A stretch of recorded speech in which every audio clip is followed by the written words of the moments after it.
terms of if I were a HR manager, I just get a really simple menu in terms of UI to navigate. And I think we just sort of look at updating a case. Okay. So I click on this. So it brings up a click send sheet with forms, objects embedded, and we can do a number of things. We could search for a case if we wanted to. Here, so we can have a look at cases which are already live within here. This is a demo version of the app. Or we can have a look at a case now, by if we know the number or the type or the status or the person's name. So I think we'll just pick a case number at random, number 5, and it brings it up. So we're using, so it immediately brings up the forms object, and we can have a look at this. So again, not real people. So we see this is a case within our surgical division. It's a disciplinary case, got quite a lot of those.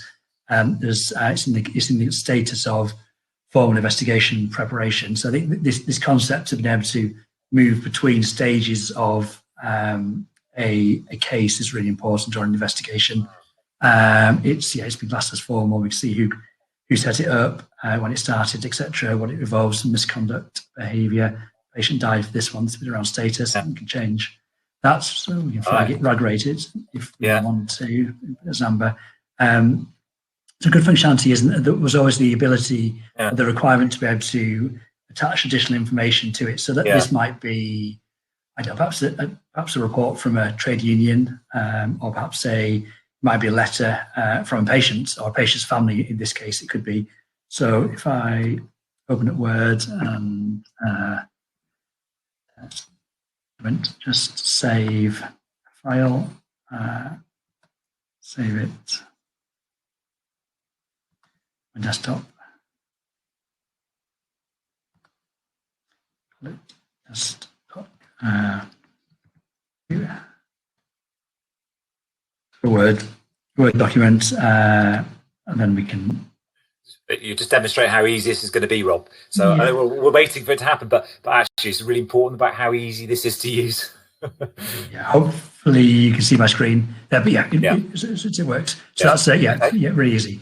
And then you sort of go through it. Obviously, you can capture whatever you want. You might want to put a new and in the background, Rob, in the background, all the information, the structured and the unstructured information, like the documents you're loading, that's stored in the well, you can do it in different ways, can't you? Infinity, so you can store it into your SQL server or XML file or Click, whatever it might be. There are different ways of doing it, and that's flexible to yourself as well, isn't it? Yes, it is. So we're storing these documents into a shared location that's sort of locked down for just the HR team to be able to access, the workforce team to be able to access. It depends where you want. There's flexibility around that. Yeah. And you can, in theory, even write back to the source systems if you have the right risk assessment, impact assessment on the source system, etc., etc. So many flexible options around how that information is recorded. But at the heart of this, you put it in, which is, hold on a minute, we're putting evidence and documents and pictures, all of these things going into Click, which is, I don't think there's anything else, where you can add that kind of stuff in at the moment. So really powerful, really powerful. Yeah, I think so, and I think it's good. And I think, as you said before, it's a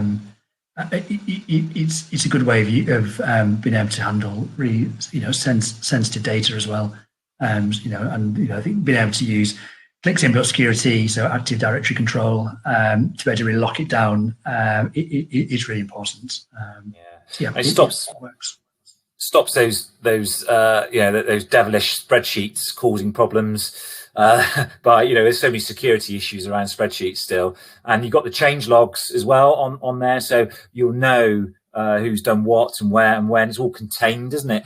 I think that's really powerful to have that facility as well. What have you got there, Rob? What have you just brought up? That was just showing an example of being able to sort of search open cases and identify them. So I think it's a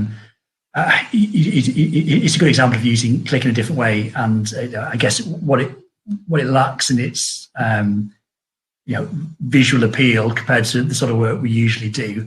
Flip back to the command center, which is designed to look, and to provide sort of a really simple graphical view of something that's happening.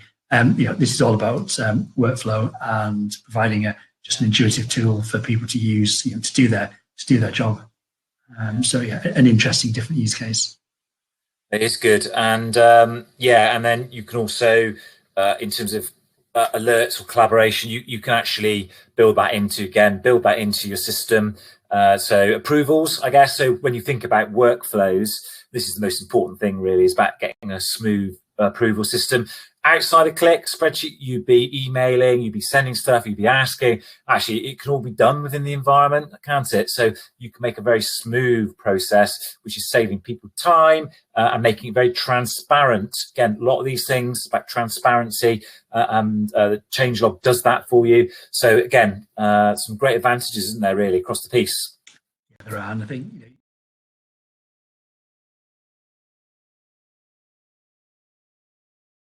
Sure. So workforce management is, simply put, is really a time allocation system for us. Just to take a step back, why do we need it is, as we're working on different deals and working on different functions within the firm, what we're trying to do is capture how much time a particular end user, think of a portfolio manager or a trader or even a middle office person in accounting, are spending their time on different things. And why do we need to do that?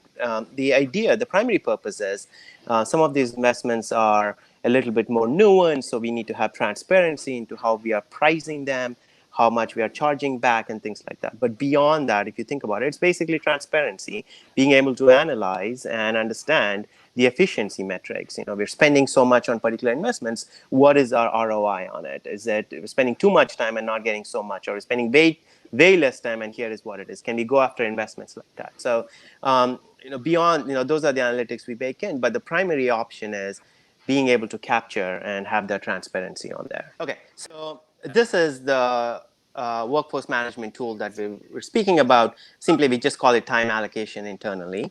It's a very simplistic tool. The idea is simply capture your user input. The second demo we do has a lot of bells and whistles and very more involved and talks through some of our investment process.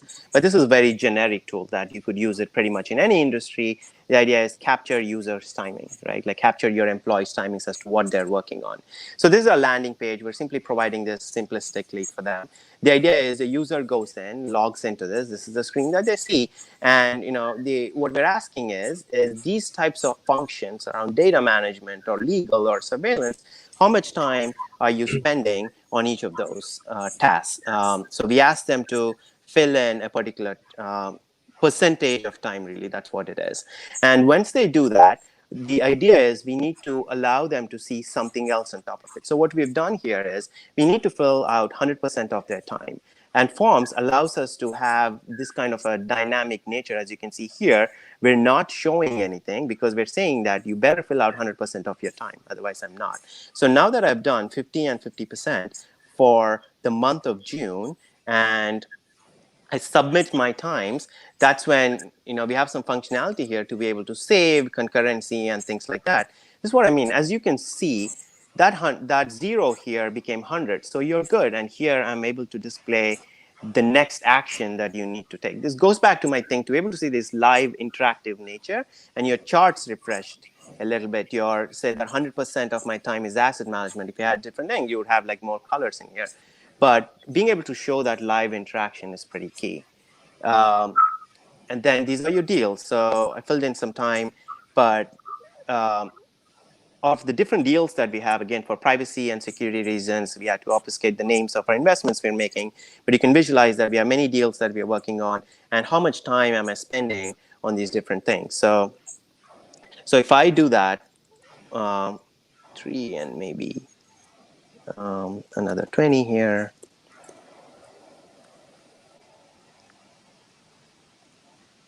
And hit submit,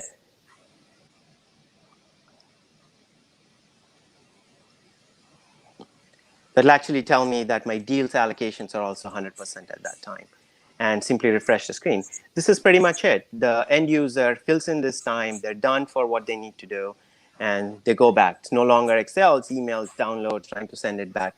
They're done for it. But we have built some other screens. This is where the workflow angle comes in. This is where we need supervisors, senior level folks who these folks report into. They go to a different screen. It's called the approval screen. They go in here. The idea is, are my folks filling in the right time? Do I approve or do I not? As here, we have different employees, and these are the timings. As you can see, I'm employee 65 as part of, again, our data obfuscation that we built in. I spent time on my 3 deals, and this is what it is. And do I reject or approve on them? And me as a manager here, I'm actually impersonating a manager. We built in these things that allows us to, for testing reasons, say this is the manager that we go in. I'm impersonating the manager. I do an approval, and I can see that this particular employee has filled 100% of their time. The other employees that report onto the manager have not filled in there any time. So now you can start to build those reports, dashboards, aging, escalation, and everything of that sort, and simply being able to action those as to what it happens. So, and obviously any kinds of reports that we have, you can filter for different employees and all of that. But the idea is you can see different employees filling how much time in different kinds of things across the board for that particular manager. Those are all the reports that are changing on the fly as you submit. Was the point I was trying to make earlier. And then after this, once you've done it, it's all within the same app. You can, like, these are the different metrics and reporting that you can build off of and try to do your efficiency analysis and all of that stuff. Now that you have this information in a central place, almost real time. Yeah, so that's really great.